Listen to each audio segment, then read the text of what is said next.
चलें, अभी हम चैप्टर नंबर 10 न्यूरोलॉजी शुरू कर रहे हैं रेफ्यूला 13th एडिशन से। इसमें पहला पॉइंट ये है, a baby born on 4th day most common cause of meningitis आपके पास ग्रुप बी स्ट्रेप्टोकोकाई होता है। अच्छा, remember if asked meningitis after lung abscess always click staph aureus. अगर मेनिंजाइटिस होगी साथ में रैश होगी तो आपके पास फिर नाइसेरिया मेनिंजाइटिस होगा। यहाँ पे वो बता रहा है कि न्यूबॉर्न्स के अंदर जो आपके पास बैक्टीरिया मेनिंजाइटिस करवा रहा होता है बिटवीन 0 to 6 months, उसमें हमारे पास ग्रुप बी स्ट्रेप्टोकोकस आ जाता है और कोलाई आ जाता है। अच्छा, अब मुझे कोई बता सकता है कि जो ग्रुप बी स्ट्रेप्टोकोकस होता है इसका दूसरा नाम क्या होता है? ग्रुप बी स्ट्रेप्टोकोकस का दूसरा नाम क्या होगा? क्या आप में से मुझे कोई चैट बॉक्स में बता सकता है? फिर बच्चों के अंदर बिटवीन 6 months to 6 years, तो 6 months to 6 years के अंदर आपके पास जो ऑर्गेनिजम्स होते हैं वो आपके पास स्ट्रेप नमोनिया आ जाता है, फिर आपके पास नाइसेरिया मेनिंजाइटिस आ जाता है और एच इन्फ्लुएंजा होता है जो आपके पास मेनिंजाइटिस करवा रहा होता है। 6 to 60, बिल्कुल एगलैक्टेशिया इसे कहते हैं। 6 to 60 years के अंदर आपके पास जो बैक्टीरिया होता है वो अगेन स्ट्रेप नमोनिया होता है और साथ में हमारे पास नाइसेरिया मेनिंजाइटिस होता है। और टीन्स के अंदर आपके पास जो सा है नाइसेरिया मेनिंजाइटिस होगा, HIV के अंदर आपके पास क्रिप्टोकोकस स्पोडियम होगा। ठीक है, तो ये आपके पास होपफुली आप लोगों को याद होंगे सारे। अगर आपसे बच्चों में या अडल्ट्स के अंदर पूछें तो आपके पास जो सबसे कॉमन होता है वो स्ट्रेप नमोनिया होता है। टीन एजर्स में आपके पास नाइसेरिया मेनिंजाइटिस होता है। अगर आपके पास मेनिंजाइटिस और रैश आ जाए तो अगेन आपके पास नाइसेरिया मेनिंजाइटिस होता है। इम्यूनो कॉम्प्रोमाइज पेशेंट्स आ जाए तो उनके अंदर आपके पास क्रिप्टोकोकस स्पोडियम होता है। न्यूबॉर्न्स के अंदर आपके पास कोलाई और ग्रुप बी स्ट्रेप्टोकोकस होते हैं। ठीक है, इसके हम MCQs देख लेते हैं। A 25 years female presents with fever, neck stiffness and maculopapular rash. तो ऑर्गेनिज्म इन्वॉल्व है, यहाँ पे आपके पास देखो नेक स्टिफनेस भी आ गई साथ में रैश भी आ गई, तो दोनों चीज़ें में आपके पास नाइसेरिया मेनिंजाइटिस होना चाहिए। Drug of choice in bacterial meningitis, तो बैक्टीरियल मेनिंजाइटिस के अंदर आपके पास सेफ्ट्राइक्सोन होती है जो ड्रग ऑफ चॉइस होती है। Most common cause of septic meningitis, तो आपके पास वो स्ट्रेप्टोकोकस होता है। 6 months से लेकर 2 years तक आपके पास स्ट्रेप नमोनिया होता है जो मेनिंजाइटिस करवा रहा होता है। फिर हमारे पास आ जाता है 48 hours old newborn suffering from meningitis, causative agent आपके पास क्या होगा? आपके पास स्ट्रेप्टोकोकस होगा। एंड इम्यूनो कॉम्प्रोमाइज पेशेंट आ गया। इम्यूनो कॉम्प्रोमाइज पेशेंट्स के अंदर आपके पास क्रिप्टोकोकस स्पोडियम होगा।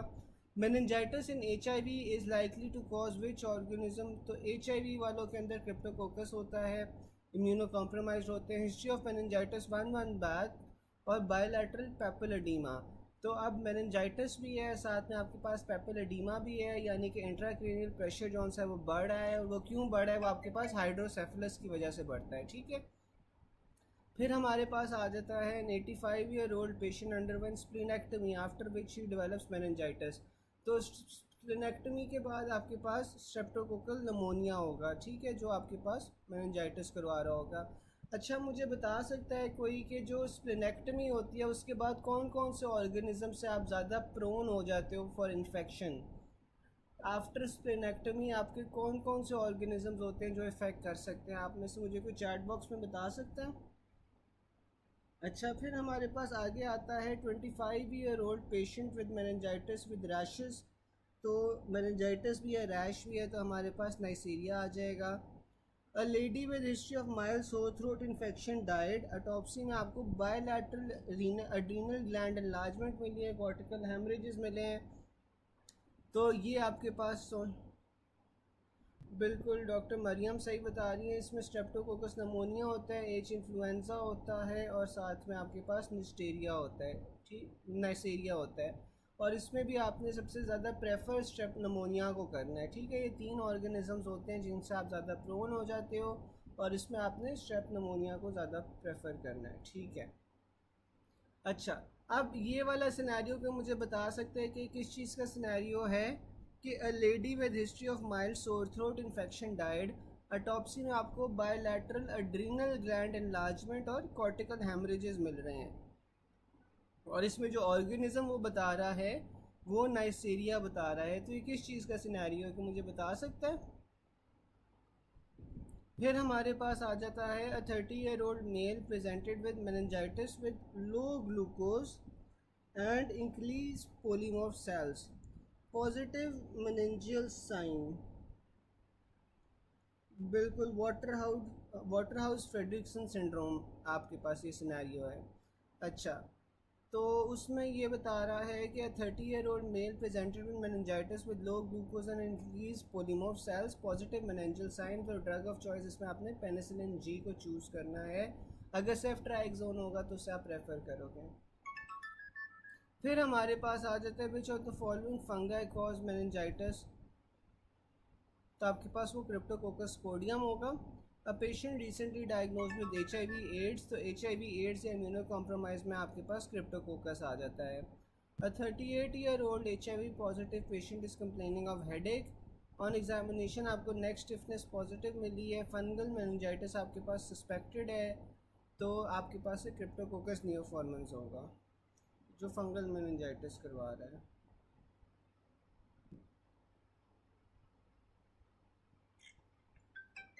एक सेकेंड।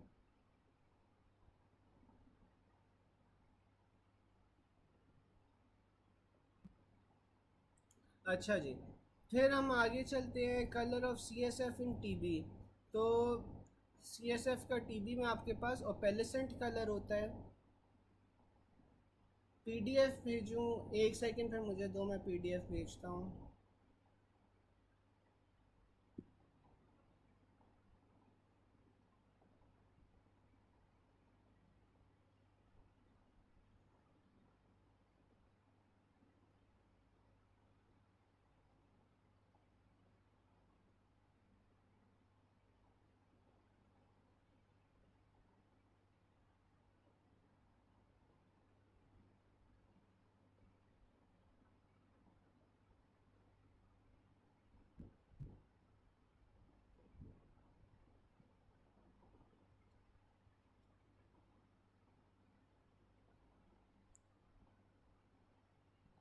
चले आगे चलते हैं हम फिर colour of CSF in TB। तो CSF का कलर TB के अंदर किस तरह होता है? आपके पास पेलेसेंट कलर होता है या स्ट्रॉ लाइक कलर होता है, ठीक है।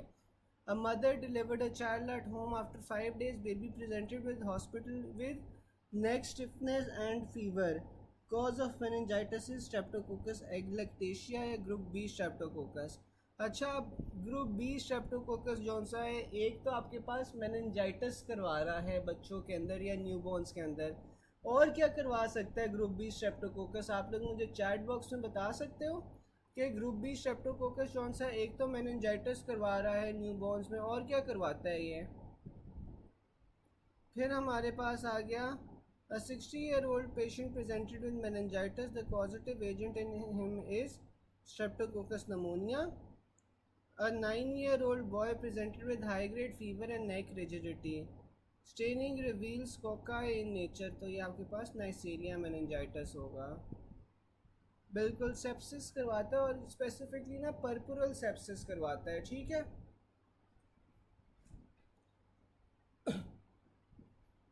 ये स्पेसिफिकली पर्पुरल सेप्सिस करवाता है। जो मदर होती है ना, उसके ये जब डिलीवरी हो रही होती है, डिलीवरी के टाइम जौन सा है ये मदर से फीटस के अंदर ट्रांसमिट होता है। ये पर्पुरल सेप्सिस भी करवा सकता है, साथ में नियोनेटल मेनिंजाइटिस भी करवाता है, ठीक है। फिर हम आगे चलते हैं कि पॉइंट नंबर 238 है patient in semi conscious condition. CSF में आपको ग्लूकोज 20 mg मिल रहा है विच इज़ लो। प्रोटीन्स आपको 1500 mg मिल रही हैं। तो डायग्नोसिस क्या है? ये आपके पास acute bacterial.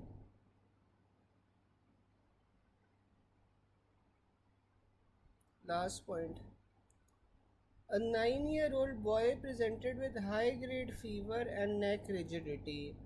Gram staining reveals cocci in nature, तो आपके पास ये कौन सा ऑर्गेनिज्म इन्वॉल्व है? Neisseria meningitis. अच्छा,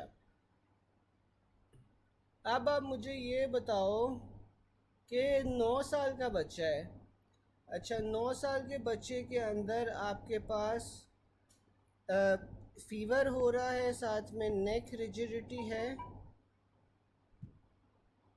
और साथ में आपको ग्राम स्टेनिंग के अंदर कोकाई मिले हैं कल्चर के अंदर, तो उसने बताया हुआ है नाइसेरिया मेनिंजाइटिस। अच्छा, अब आप लोग मुझे ये बताओ कि आखिरी पॉइंट के अंदर ये स्ट्रेप नमोनिया भी हो सकता है? डॉक्टर जुनेद आप भी बताओ, बाकी भी बताओ कि जो लास्ट पॉइंट है इसमें स्ट्रेप नमोनिया भी हो सकता है क्या?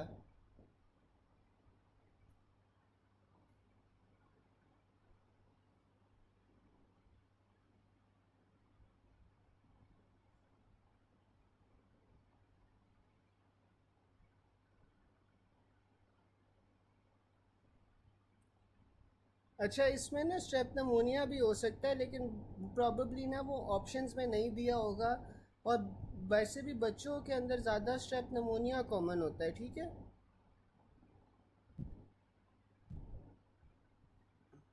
नहीं नहीं, नमोनिया, स्ट्रेप नमोनिया भी तो डिप्लोकोका ही होता है। स्ट्रेप नमोनिया इज डिप्लोकोका है ना, तो वो भी कोका ही होता है, ठीक है। तो अगर स्ट्रेप नमोनिया होता हम उससे प्रेफर करते फिर, ठीक है।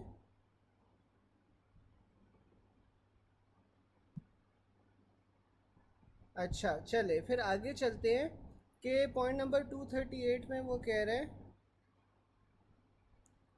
कि patient in semi-conscious condition, CSF shows glucose was 20 mg, protein was 1500 mg, diagnosis आपके पास acute bacterial meningitis होगा। डॉक्टर सुनिया, हम रिमेनिंग पल्मो नहीं कर रहे हैं, हमने आज न्यूरो शुरू कर दी है। जो रिमेनिंग पल्मो है हम इंशाल्लाह न्यूरो के बाद ख़त्म करेंगे, ठीक है। चलें, फिर हमारे पास आ रहा है कि जो CSF होता है उसमें आपके पास जो नॉर्मल वैल्यूज़ होती हैं सबसे पहले वो देख लेते हैं। इसमें आपके पास जो वाइट ब्लड सेल्स हैं वो 0 to 5 सेल्स पर माइक्रोलीटर जौन से होते हैं वो नॉर्मल होते हैं। प्रोटीन्स आपके पास 20 to 40 मिलीग्राम पर डेसीलीटर नॉर्मल होती हैं, और जो ग्लूकोज है वो आपके पास 45 से 80 मिलीग्राम पर डेसीलीटर नॉर्मल होती है, यानी less than 2/3 of blood glucose आपके पास होनी चाहिए जो नॉर्मल है। अगर आपके पास बैक्टीरियल मेनिंजाइटिस है तो बैक्टीरियल मेनिंजाइटिस के अंदर आपके पास पॉलीमॉर्फो न्यूट्रोफिल्स आपके पास ज़्यादा होंगे, ठीक है। न्यूट्रोफिल्स बैक्टीरियल इन्फेक्शन में ज़्यादा होंगे। CSF में प्रोटीन्स रेज्ड होंगी, ग्लूकोज आपके पास कम होंगे। ग्लूकोज क्यों कम होती है? क्योंकि जो बैक्टीरिया होता है वो ग्लूकोज कंज्यूम कर रहा होता है अपनी एनर्जी के लिए, और क्योंकि उसकी जो सेल वॉल होती है वो प्रोटीन इन नेचर होती है, तो इस वजह से प्रोटीन्स की अमाउंट ज़्यादा हो जाती है। फिर हमारे पास फंगल या टीबी आ जाता है। फंगल या टीबी में आपके पास लिम्फोसाइट्स की क्वांटिटी ज़्यादा होती है। अगेन इसमें आपके पास प्रोटीन ज़्यादा होगी और ग्लूकोज कम होगी।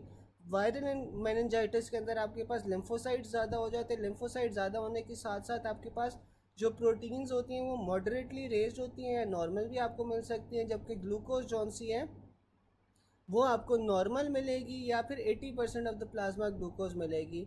जो मम्प्स होता है और हर्पीज एंसेफेलाइटिस होता है, ये दो वायरसेस होते हैं जिनके अंदर आपके पास ग्लूकोज के लेवल्स कम होते हैं, ठीक है। फिर आगे चलें तो हमारे पास आ जाता है a young patient presented with headache, neck stiffness and fever. CSF में आपको बैक्टीरियल मेनिंजाइटिस मिला है, तो बैक्टीरियल मेनिंजाइटिस के अंदर आपके पास CSF में इंक्रीज प्रोटीन्स होनी चाहिए। Scenario of meningitis given with CSF sugar of 40। अच्छा, अब CSF शुगर उसने बताई हुई है कि ये 40 है, यानी कि थोड़ी सी कम हुई हुई है। प्रीडोमिनेंस है लिम्फोसाइट्स की, तो ये आपके पास क्या हो जाएगा? ट्यूबरकुलस मेनिंजाइटिस होगा।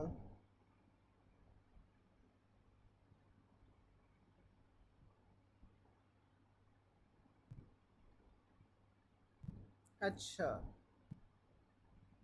वैसे आप लोग मुझे एक बात बताओ कि ये जो सेकंड वाला पॉइंट है, यहाँ पे अगर ट्यूबरकुलस और वायरल मेनिंजाइटिस में आपके पास दो ऑप्शंस हों तो आप किसे चूज़ करोगे, ट्यूबरकुलस या वायरस को? यहाँ पे आप टीबी को चूज़ करोगे या वायरल को चूज़ करोगे अगर ये दो ऑप्शंस मौजूद हों?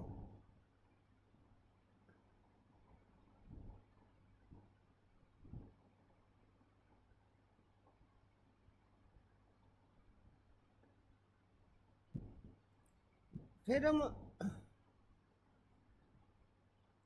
हमारे पास आ रहे picture of meningitis low grade fever with CSF proteins, आपके पास जौन सी है वो 45 है।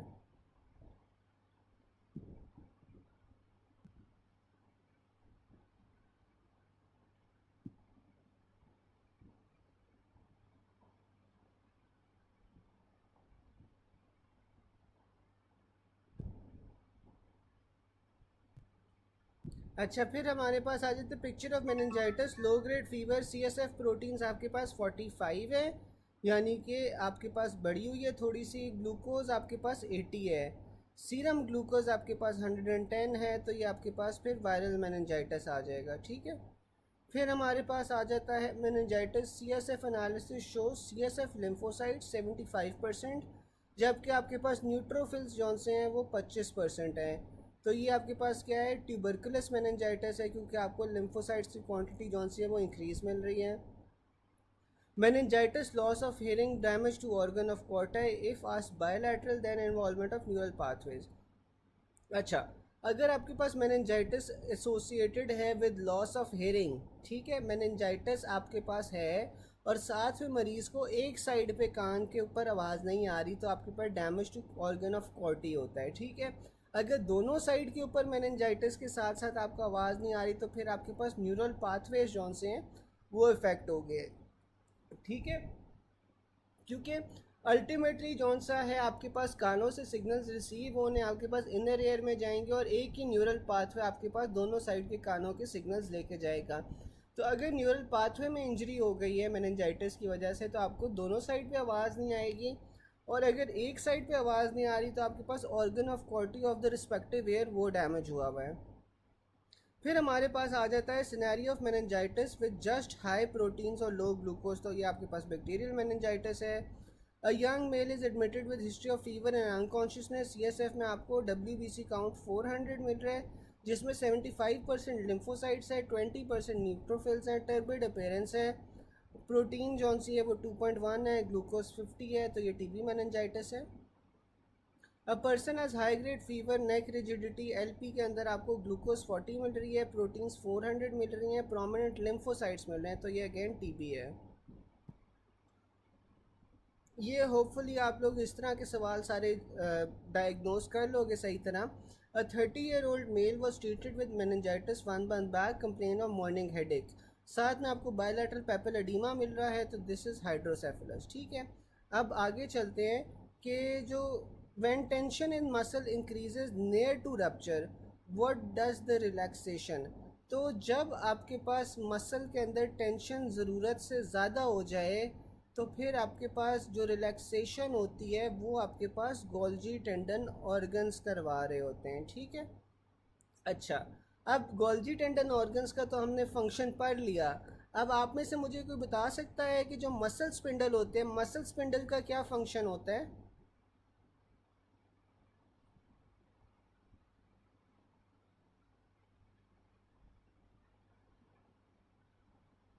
मसल स्पिंडल का क्या फंक्शन होता है, आप में से कोई मुझे बता सकता है?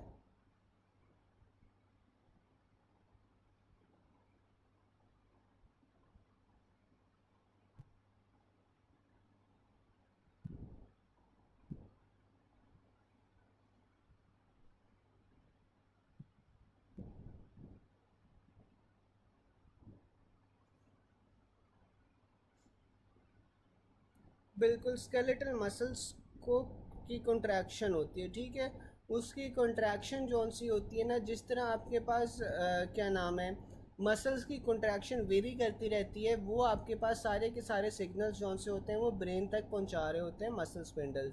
दूसरा, डॉक्टर अस्का मेरे ख्याल से पूछ रही थी कि एनसेफेलाइटिस का केस कैसे आता है।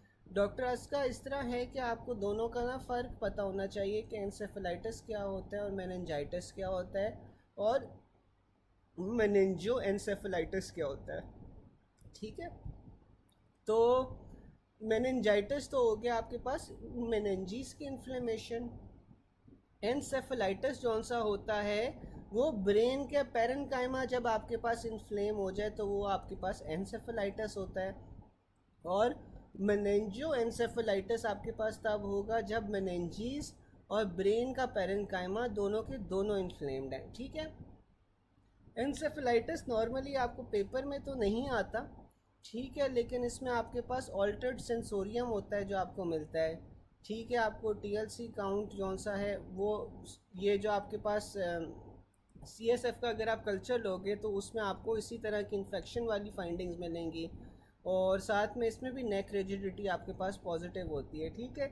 तो आप मेनिंजाइटिस और एनसेफेलाइटिस को सीटी ब्रेन के ऊपर ही जौन से ना वो डिफ्रेंशिएट कर सकते हो, वरना बड़ा मुश्किल होता है डिफ्रेंशिएट करना, ठीक है। फिर है हमारे पास आ रहा था muscle spindle innervated by one alpha fibers cause skeletal muscle to contract, ठीक है। जो आपके पास मसल स्पिंडल्स होते हैं वो आपके पास इनरवेट हो रहे होते हैं वन अल्फा फाइबर से, और ये मसल को कॉन्ट्रैक्ट करवा रहे होते हैं जैसे आप लोगों ने बताया। और साथ में आपके पास जो गोल्जी टेंडन ऑर्गन्स होते हैं वो वन बी के साथ आपके पास इनरवेटेड होते हैं, और वो आपके पास मसल को रिलैक्स करवा रहे होते हैं ताकि मसल जौन सा है वो टेयर ना हो जाए। Thus excessive stretch will be prevented by Golgi tendon organs. फिर हमारे पास एमसीक्यूज आ जाते हैं one beta fibres innervate Golgi tendon organs, ठीक है। तो जो वन बीटा फाइबर्स हैं वो गोल्जी टेंडन ऑर्गन्स के साथ आपके पास इनरवेट होते हैं। Under tension what prevents tearing या ओवर स्ट्रेचिंग, तो आपके पास ये गोल्जी टेंडन ऑर्गन्स होते हैं। Clasp knife reflex due to exaggerated response of Golgi tendon organ. अब ये क्लास्प नाइफ क्या होती है कि जैसे आप पेशेंट को कहते हो कि बाजू बंद करो, ठीक है, लेकिन वो बाजू बंद नहीं कर पाता रेजिस्टेंस के खिलाफ, और फिर वो एकदम से जौन सा है ना उसका बाजू बंद हो जाता है, ठीक है। आपने स्विस नाइफ देखी होगी, जैसे स्विस नाइफ होती है ना कि वो एकदम से बंद हो जाती है, पहले रेजिस्टेंस के खिलाफ नहीं बंद कर पाता और फिर एकदम से बंद हो जाता है, तो ये क्लास्प नाइफ रिफ्लेक्स होता है। ये आपके पास एग्जैजरेटेड रिस्पॉन्स होता है गोल्जी टेंडन ऑर्गन्स का, बिल्कुल, और ये अपर मोटर न्यूरॉन लीजन के साथ एसोसिएटेड होता है। फिर analysis of clasp knife reflex suggest that reflex most likely arises from the Golgi tendon organs, ठीक है। तो ये exaggerated response of Golgi tendon organs की वजह से हो रहा होता है। A cat is decerebrated at mid collicular level. Which of the following happens? तो जब एक कैट डीसेरेब्रेट हो मिड कॉलिकुलर लेवल पे तो आपके पास क्या होता है? Exaggerated stretch and tendon jerk reflex. A young healthy man, he lives 150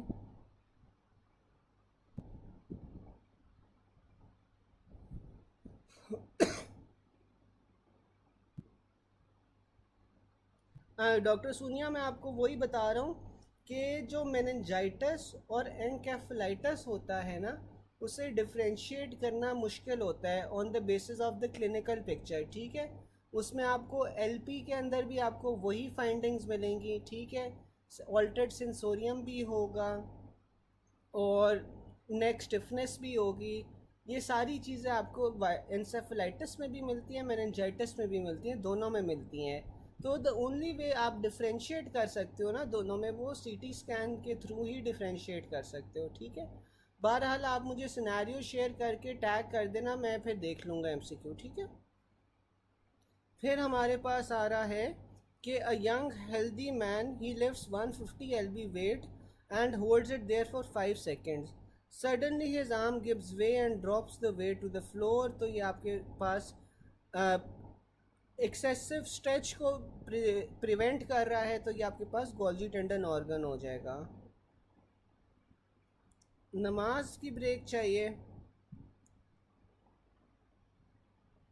चले इस तरह है, फिर आप 10 मिनट नमाज की ब्रेक ले लो, 7:40 के ऊपर जौन सा नाम रिज्यूम करते हैं, ठीक है।